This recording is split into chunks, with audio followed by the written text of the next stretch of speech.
Before I became a graphic designer, I thought I only needed to master the software. The computer can only do so much. But at Sanford Brown, Ms. McCarthy helped me develop my eye for design. She even shared her own professional experiences. The adventures of a real-life graphic designer. Prepare for your future career as a graphic designer at Sanford Brown College. Call 877-918-6444 now for your Career Builder Career Guide. That's 877-918-6444. Are you proud to be Hispanic? Hispanics in Florida now have the first Hispanic car license plate in the United States. Be a proud Hispanic. Put the Hispanic plate on your car. I want to be a doctor. I want to be a scientist. I want to be an engineer. I want to be a police officer. I want to be a professional dancer. By getting the Hispanic plate for your car, you will support scholarships and community programs. The Hispanic plate is available at any Department of Motor Vehicle office. Call now at 321-277-0850 or visit HispanicAchievers.org. Hi, this is Hispanic Speak Out. We've been on the air for 14 years with host Danny Ramos. I'm Jose Miranda. Tonight we have a real rarity and something special. We have the Battle of the Chairs. Lou Oliver on my far right, Carlos Smith from the Democratic side. Welcome, gentlemen. Welcome. Thanks for being here. Right, Appreciate it. Thank you for coming aboard. Thank you. Let's get right to it. Legislative session just got over in Tallahassee. Some would say it's either a Republican landslide that took place or a meeting of the minds. Starting with you, Carlos, tell me, how'd it go? Well, I would basically say that unfortunately it was really disappointing for middle class families, especially for Hispanic families, because so much was left on the table. What you see right now in an election year, of course, is that Rick Scott is out there on a so-called victory tour, which is just as misleading as his TV ads are. Basically, there's two major opportunities that were left in education and in healthcare.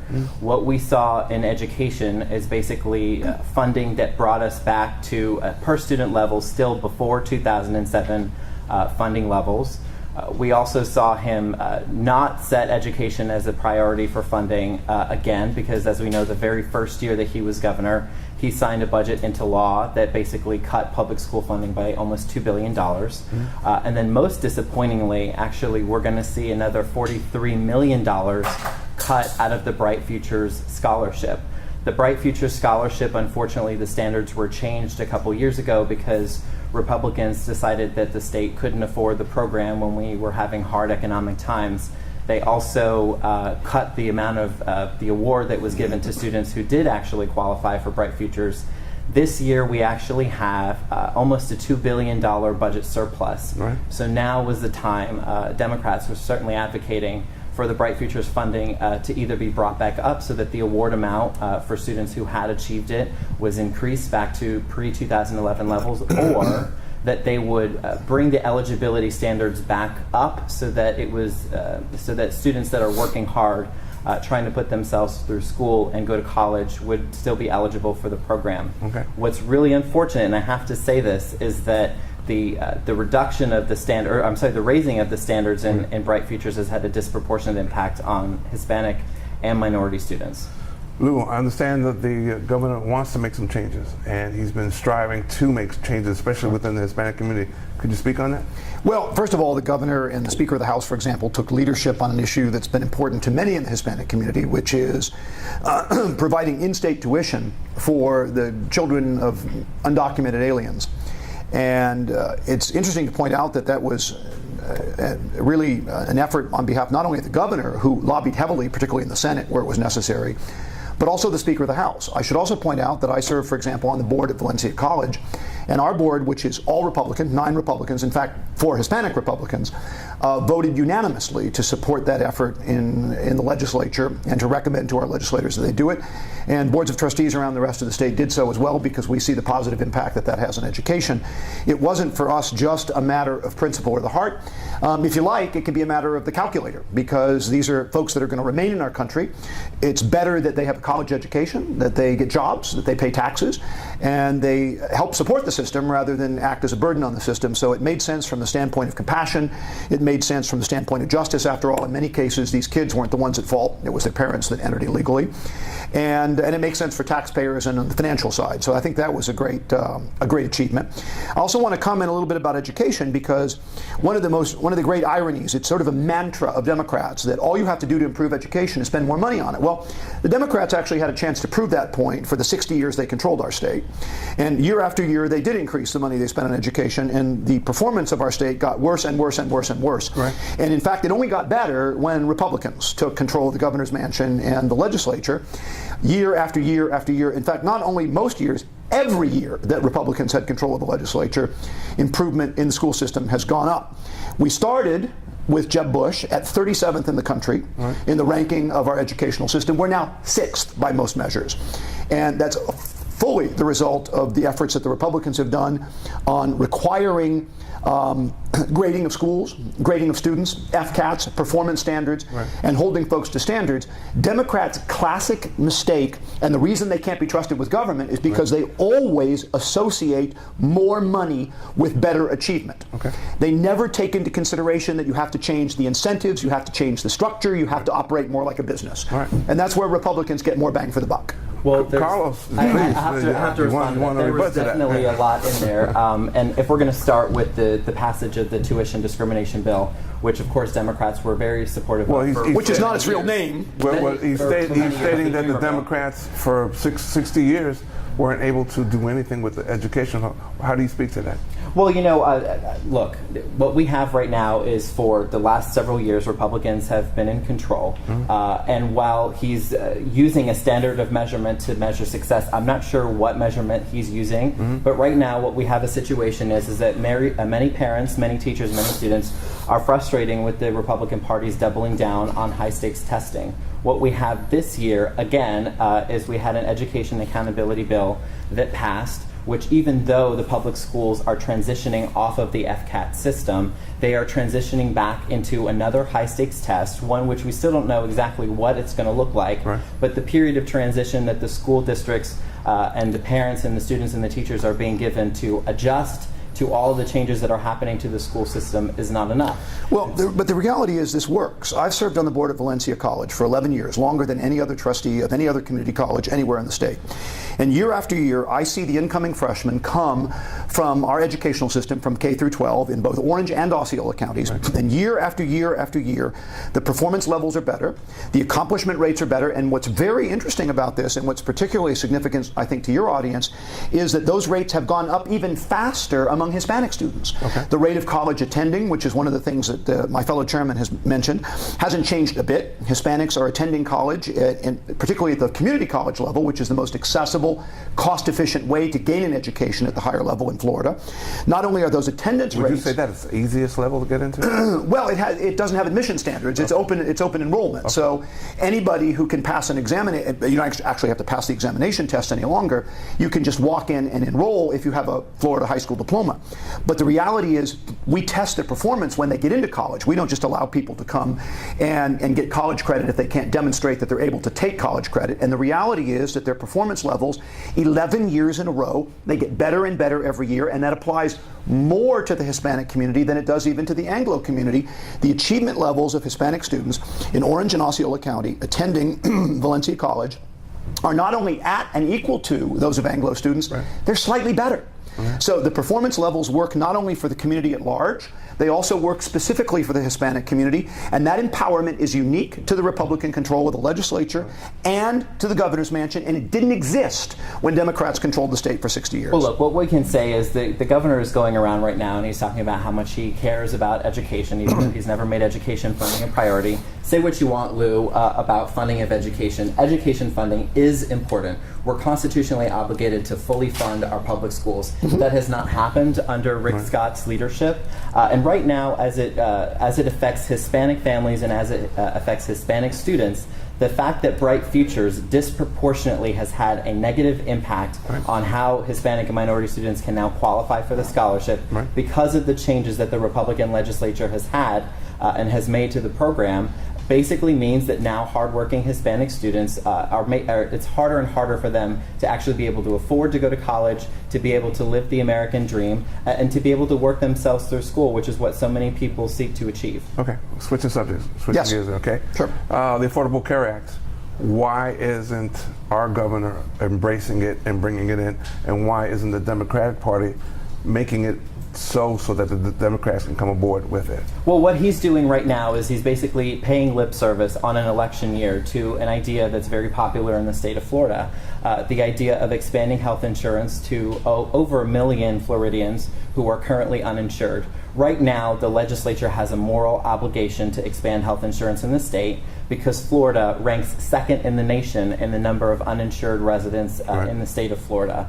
He hasn't lifted a finger, unfortunately, to expand health insurance access for Floridians in the state. Right. We already know, based on many reports, that expanding health insurance in the state of Florida under the Affordable Care Act would have brought, some say, as many as 70,000 jobs to the state of Florida. Okay. So the idea of expanding health insurance was definitely no-brainer, Right. but because of pandering to their right-wing portion of their Tea Party base, the Republicans refused to do it 2 years in a row when we had a moral obligation to do so. Lou, we have. I have to fundamentally disagree with that on a bunch of levels. Number one, the assumption that the healthcare debate is over and that there's a moral obligation to provide it. The jury is still out on the Affordable Care Act, on Obamacare, so to speak.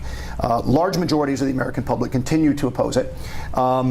Systems that have single-payer systems. The numbers showing that millions and millions of people. 8 million people have enrolled in it. Yeah, well, 8 million out of 334 million, which is not exactly a gigantic impact on the universe. Also to say that the state of Florida has the second largest number of uninsured people in the country when we are the third largest state in the country is not a particularly profound observation. Well, it's a problem that Republicans have done nothing to solve. They brought no solutions to the table in the last 2 years. Secondly, taken no action. Well, I would disagree with that entirely. The state legislature has funded the requirements under the ACA Act. They haven't chosen to join the same Medicare system that other states have chosen to join because they're waiting to find out. The states that have already joined it lose their options. They don't have the option of going back and changing after the fact and withdrawing from that system.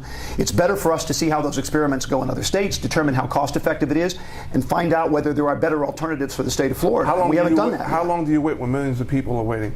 I like to, but you have to hold on to that question. Sure. Okay. So, we come to the end of our segment. I want to thank both of you guys for coming in. We got to do this again because there's so much more to talk about. I'm Jose Miranda. This is Hispanic Speak Out. Stay tuned. We'll be right back at you.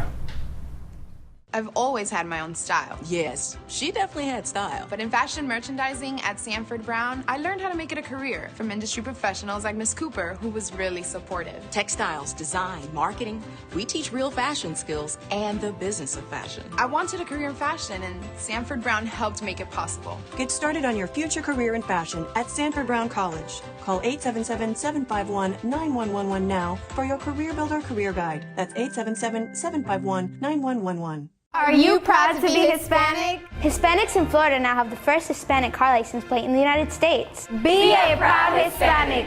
Put the Hispanic plate on your car. I want to be a doctor. I want to be a scientist. I want to be an engineer. I want to be a police officer. I want to be a professional dancer. By getting the Hispanic plate for your car, you will support scholarships and community programs. The Hispanic plate is available at any Department of Motor Vehicle office. Call now at 321-277-0850 or visit HispanicAchievers.org. Before I became a graphic designer, I thought I only needed to master the software. The computer can only do so much. But at Sanford Brown, Ms. McCarthy helped me develop my eye for design.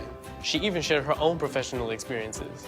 The adventures of a real-life graphic designer. Prepare for your future career as a graphic designer at Sanford Brown College. Call 877-918-6444 now for your Career Builder Career Guide. That's 877-918-6444. Welcome back to Hispanic Speak Out. My name is Wendy Rivera, and I'm here with Lou Oliver. And welcome. Well, thank you. Appreciate being here. Thank you, and I appreciate you taking the time to talk to us today. I'd like to just engage in a friendly discussion about education in STEM. Please do. Right, and focus specifically on the attainment, Hispanic attainment when it comes to STEM education. When there's when there's discussions about economic development, economic opportunities, and competition, I often think about the abundant opportunities that exist in this 21st century, increasingly global economy.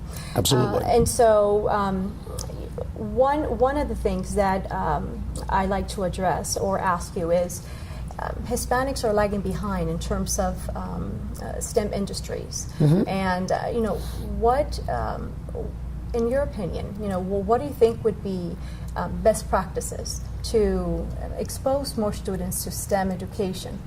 Well, I think part of it is creating a tool set so that students have the skills that they need to compete in those areas. It doesn't do any good to be impassioned by science or math if you haven't taken the courses in middle school and high school that qualify you to do college work in that area. So really the process begins, honestly, it begins at home. It begins with cultural changes. It begins with parents pushing. I personally work here in Central Florida, and I've served on the board at Valencia College now for 11 years, and we have seen a phenomenal increase in not only the achievement levels of Hispanic students, which now match or exceed those of Anglo students, but we've also seen a significant march into those STEM areas. And part of it, frankly, is great work in our K through 12 system. It's making sure that we don't let our Hispanic students fall behind, and I'm proud of the fact that our governor and our legislature have insisted that when schools demonstrate performance, they demonstrate not only the performance of the school as a whole, but part of their grading also has to do with how they are reaching minority students, Hispanic students, African American students, and others.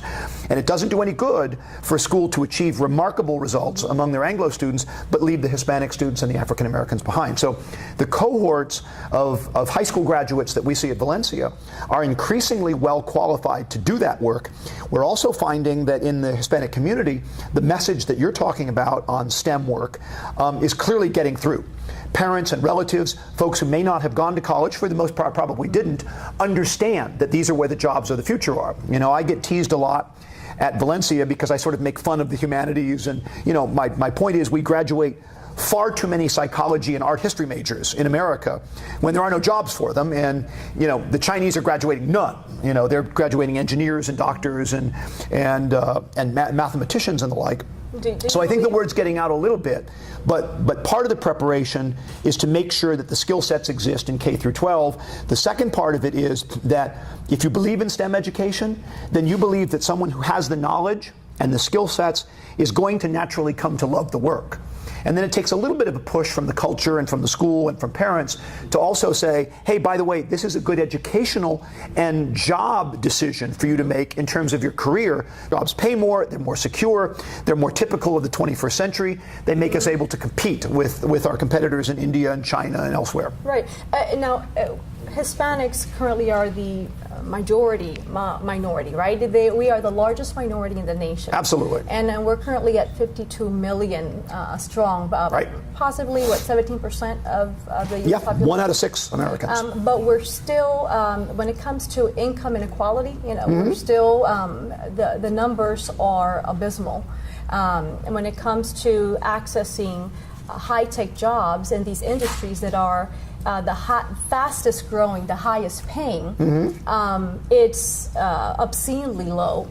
What specifically is being done in Florida to address the gap? And I'll tell you, because the Florida Chamber of Commerce recently published an article that indicated that there's over 200,000 skilled jobs that are unfilled because of they can't find the skilled or qualified workers. So how do we retain the talent in Florida and incentivize it, especially with the minority community specifically? Well, you're asking a lot of very good questions, and the answer is there's a lot of different components to the answer. Number one is sometimes those figures about jobs going begging are they're produced for media purposes, but the reality is there really aren't those 200,000 jobs.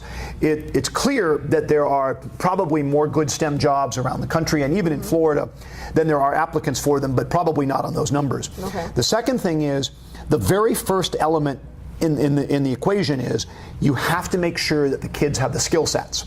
Because all the desire, all the knowledge, all the encouragement, all the pressure in the world to move into STEL work in college so that you can go into that career in life doesn't do you any good if you haven't gotten the basic math or science or reasoning skills that you need in the K through 12 level. And I think that's changing. I think the educational standards that are required now by the state of Florida have pushed that. I think the second step is an active intervention. This is something that, by the way, my own faculty at Valencia gives me quite a hard time on this because, as I pointed out before, I tease them a little about psychology majors and art history majors and say, guys, you're not doing your students any favors telling them to go into these areas. Now, a well-educated kid ought to know something about everything. The liberal arts education is vital to being a decent citizen and a decent American, a decent human, an interesting human being. But there are only so many art history majors we can employ, and what we really need is the engineers and the mathematicians and the rocket scientists and the neurologists and the health science specialists and the like to deal with an increasingly technological world and an older world that needs more healthcare and the like that goes along with it.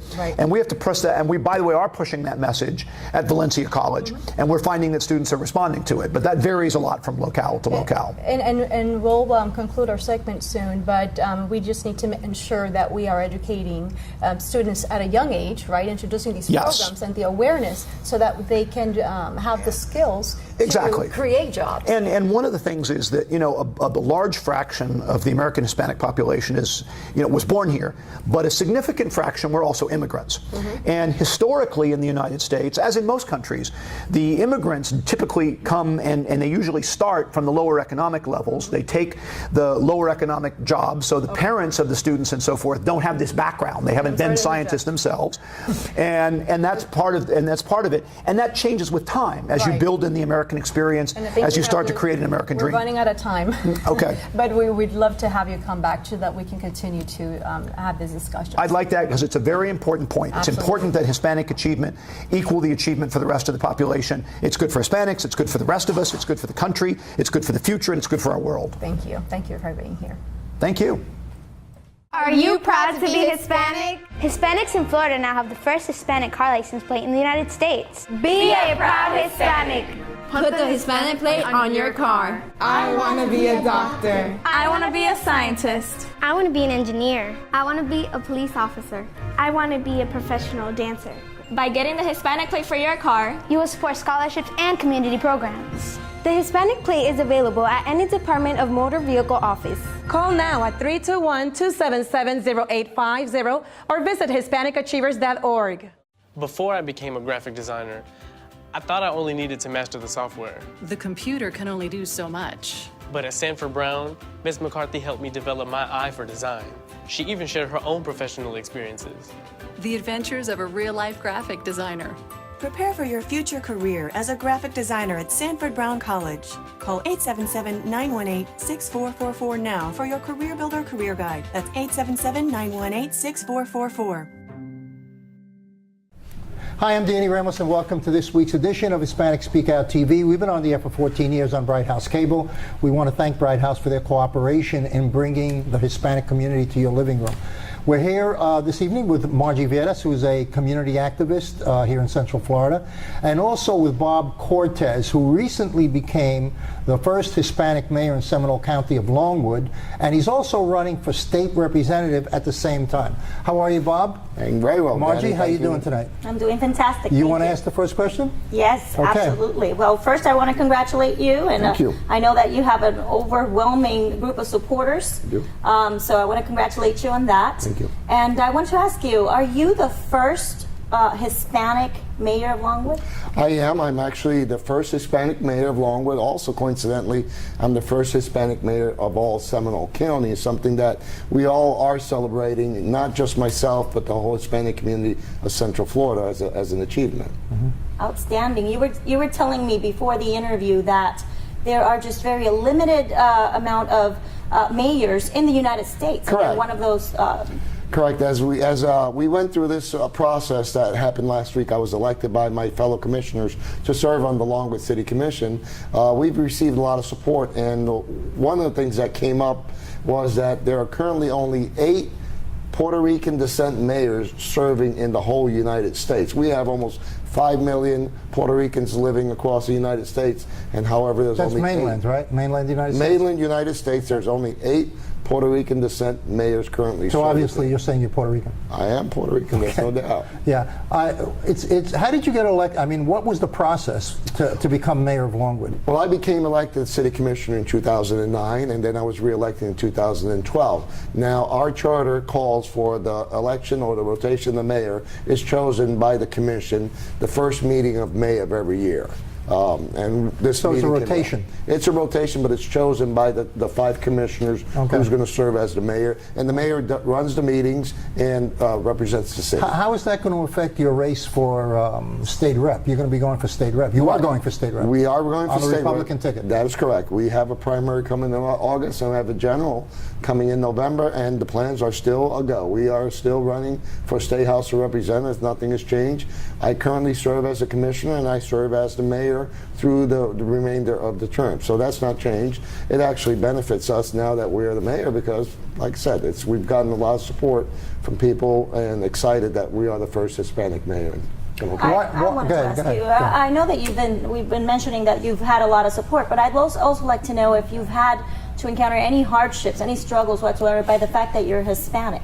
No, well, the fact that I'm Hispanic hasn't been the hardship. The fact that I'm, I guess, a successful businessman and everything else, it's different. You know, reaching the levels that we're reaching, it's not something that has come easy. Everything, winning an election is very hard, and you have to reach out to a lot of voters. So those are some of the hardships we encounter, that you want to take the message, you want to have people believe in you. And we continue, every day we do that. It's not just during the election, but voters in your area, you get a lot of phone calls, a lot of emails. People want to know what's happening. Do you get any negative responses based upon you being a minority? No, I have not received any negative responses. They're actually all positive, and most people say it's about time. Yeah, that's good. That's good. You know that I just took a picture out in the parking lot with your license plate, which you have the Hispanic Achievers license plate on your car. We had a difficult time passing that originally through the state legislature, but we had to do an amendment, which just passed before the closing. The bill was amended with the help of Rick Scott and Simmons and Travala, and also Weatherford. They were behind getting that amendment through. But originally, we did have a hard time getting a Hispanic plate put through. So, and that was a couple of years ago. So there's still that kind of feeling in certain parts of the state. I didn't get that feeling here in Central Florida, but we got a little vibration out of the Panhandle, and that's why we were curious if you had any negativity coming from as a result of, no negativity, but at the same token is that. People will tend to not say what they feel sometimes. You can sense it, but they will not say what they feel sometimes just to kind of be politically correct, so to speak. But we've been down this road before, and when somebody doesn't like you for either race or other things, you could. Yeah, race is a hot topic right now in a lot of major medias. And I was in meeting with a gentleman from Tallahassee the other day, and I got into a discussion with him about diversity. And my take on it was, when a person declares himself a racist, that's great because you know who he is. It's the guy who doesn't know he's a racist. Who you got to worry about.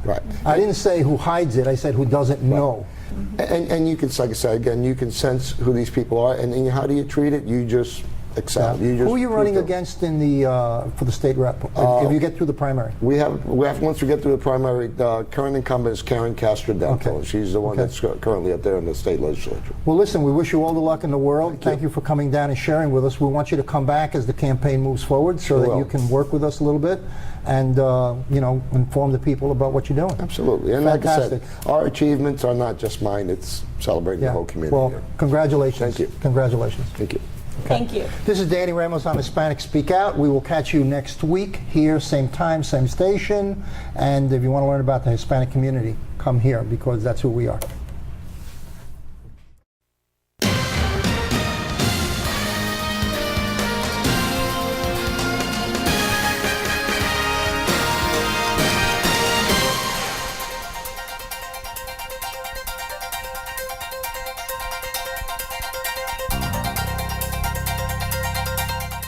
I've always had my own style. Yes, she definitely had style. But in fashion merchandising at Sanford Brown, I learned how to make it a career from industry professionals like Miss Cooper, who was really supportive. Textiles, design, marketing, we teach real fashion skills and the business of fashion. I wanted a career in fashion, and Sanford Brown helped make it possible. Get started on your future career in fashion at Sanford Brown College. Call 877-751-9111 now for your Career Builder Career Guide. That's 877-751-9111.